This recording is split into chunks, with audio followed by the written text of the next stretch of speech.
Olá, bom dia para você. Seja bem-vindo a essa edição. Nós estamos ao vivo, agora são 10 horas em ponto pelo horário de Brasília. Vamos juntos conferir os destaques do Brasil e do mundo desta quarta-feira? O governo federal divulgou as propostas das novas regras fiscais que foram entregues ao Congresso para serem analisadas e votadas. As medidas têm o objetivo de assegurar gastos considerados prioritários, mas sem gerar o descontrole nas contas do governo. O novo arcabouço fiscal substitui o teto de gastos. A proposta traz as despesas que não vão ser enquadradas nos limites das novas regras, além de detalhes sobre as metas de resultado. A intenção é controlar as despesas públicas e sair do vermelho sem tirar dinheiro das áreas que considera essenciais, como saúde, educação e segurança, e também garantir recursos para investir em obras e projetos que ajudem a economia a crescer.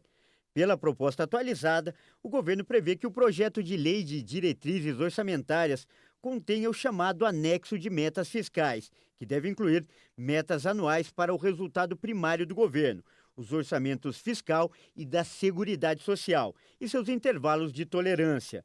Também pretende estabelecer critérios para a variação da despesa primária, corrigida pela inflação oficial do país. O novo intervalo de correção deve permitir que as despesas do governo tenham um avanço real acima da inflação, de 2,3%. Mas algumas despesas não serão enquadradas nos limites estabelecidos pela nova regra fiscal. Entre elas, os fundos de saúde para pagamento do piso da enfermagem e as despesas com os projetos socioambientais, as universidades e hospitais públicos federais, instituições científicas e outras. Partes das exceções já era prevista na regra do teto de gastos. Caso as estimativas de receita ou despesas descumpram a meta nos trimestres, os poderes podem limitar gastos nos 30 dias subsequentes e pagamentos das despesas primárias. Com o arcabouço fiscal, o governo espera dar previsibilidade para os gastos, reduzir os juros do país e, assim, controlar a trajetória da dívida pública. Em relação ao teto de gastos, aumenta a possibilidade de gastos públicos, conforme a arrecadação do governo, e não com uma trava rígida de acordo com a inflação do ano anterior. As novas regras fiscais passam a valer assim que o projeto for aprovado pelo Congresso Nacional, com maioria absoluta de votos favoráveis, de 257 votos na Câmara dos Deputados e 41 votos no Senado. E após receber o projeto do novo arcabouço, o presidente da Câmara, Arthur Lira, diz que tem confiança plena de que o texto terá um bom resultado no Congresso. Lira falou com a imprensa após a reunião que quer o texto votado na casa até o dia 10 de maio.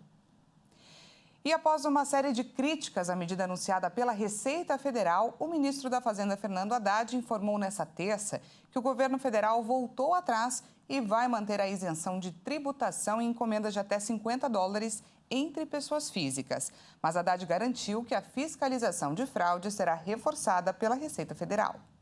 Após a avalanche de críticas à medida revelada pela Receita Federal, o ministro da Fazenda, Fernando Haddad, informou nesta terça-feira que o governo federal voltou atrás e anunciou que vai manter a isenção de tributação em encomendas de até $50 entre pessoas físicas. A determinação atende a um pedido do presidente Luiz Inácio Lula da Silva. O ministro da Fazenda, Fernando Haddad, deixou claro, porém, que a fiscalização será reforçada pela Receita Federal. A mudança na isenção tributária foi anunciada na semana passada durante viagem de Lula à China. Isso gerou críticas de diversos setores.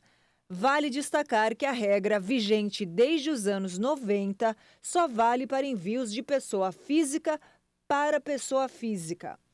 Nessa nova fase, o governo federal pretende combater o envio fraudulento, ou seja, as remessas de empresas estrangeiras se fazendo passar por pessoa física, para assim evitar o pagamento das taxas.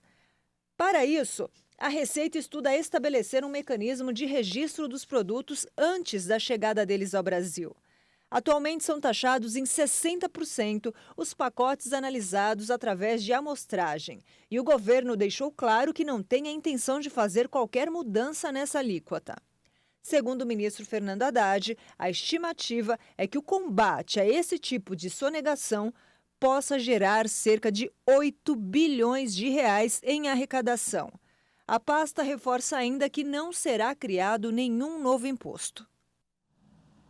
E olha só, após declarações mal recebidas por Washington a respeito da guerra entre a Rússia e a Ucrânia, o presidente Luiz Inácio Lula da Silva disse que o Brasil defende uma solução política negociada para o conflito e condenou a violação da integridade territorial da Ucrânia. Vamos ver. Em Brasília, durante um almoço com autoridades por ocasião da visita do presidente da Romênia, Klaus Iohannis, o petista disse que o Brasil defende uma solução política negociada para o conflito. A declaração veio após o Brasil ser alvo de duras críticas dos Estados Unidos. Na segunda-feira, o porta-voz do Conselho de Segurança Nacional americano, John Kirby, acusou o Brasil de papaguear a propaganda russa e chinesa sobre a guerra. Durante sua viagem à China e Emirados Árabes Unidos no último final de semana, Lula disse que Washington deveria parar de incentivar a guerra. Além disso, o presidente também havia reiterado que a Ucrânia divide com a Rússia a culpa pelo conflito, algo que Kiev rechaça com veemência. As críticas americanas sobre a postura do Brasil em relação à guerra na Ucrânia e a visita do chanceler russo Sergei Lavrov ocorrem no momento em que Lula tenta promover uma mediação internacional para o conflito, apresentando-se como um intermediário neutro.